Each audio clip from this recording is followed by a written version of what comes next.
اپنے مخالفین پر ہوئے حملے بولتے ہوئے عمران خان بار بار بھارت کی خارجہ پالیسی کی تعریف کرتے تھکتے نہیں، لیکن ابھی وہیں عمران خان اس پارٹی کو کوستے نظر آئے جس کی سرکار اس وقت بھارت میں چل رہی ہے۔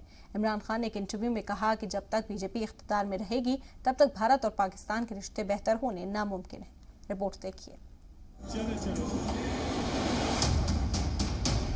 کرسی جانے کے بعد سے ہی پاکستان کے سابق وزیر اعظم عمران خان شہباز سرکار کی پالیسیز پر سوال اٹھاتے چلے جا رہے ہیں اور اپنے الزامات کو پختہ کرنے کے لیے بھارت کی خارجہ پالیسی کی اکثر مثال دیتے ہیں۔ مجھے افسوس سے مثال دینی پڑتی ہے ہندوستان کی، ساتھ ہی ہمارے وہ آزاد ہوا تھا۔ صرف اس ملک کے فیصلے دیکھ لو، فورن پالیسی دیکھ لو، آزاد فورن پالیسی۔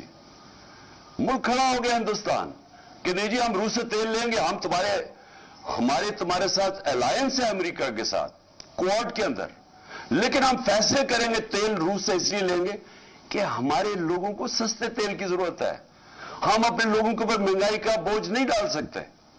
کھڑے ہو گئے، امریکہ ناراض ہوا، لیکن آخر امریکہ کو ماننا پڑا۔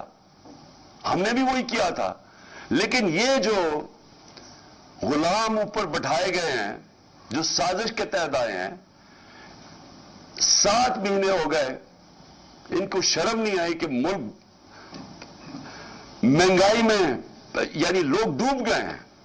لیکن اب جب بات دونوں ملکوں کے رشتے کو لے کر اٹھی تو عمران الگ سر میں بولتے نظر آئے۔ عمران خان نے برطانیہ کے ایک اخبار کو دیے انٹرویو میں کہا کہ پاکستان کو بھارت کے ساتھ رشتے بہتر کرنے کی ضرورت ہے، لیکن ساتھ ہی یہ بھی کہا کہ بی جے پی کے اقتدار میں رہتے ہوئے یہ ممکن نہیں ہے۔ بی جے پی پر شدت پسندی فکر کا الزام لگانے والے عمران خان کو اپنے گریباں میں جھانکنا چاہیے۔ عمران خان جب پاکستان کے پی ایم تھے تب بھی ان کے ملک میں دہشت گردی اور شدت پسند طاقتیں پھل پھول رہی تھی۔ پاکستان اور پی او کے میں موجود ایسی تنظیمیں کشمیر میں حملوں کی سازش رچ رہی تھی۔ پاکستانی فوج اور آئی ایس آئی کی انہیں پوری حمایت بھی حاصل تھی، یہاں تک کہ خود عمران خان کشمیر پر پروپیگنڈا کرتے رہتے تھے۔ کشمیر کے مدعے پر عمران خان آج بھی غلط بیانی سے باز نہیں آتے۔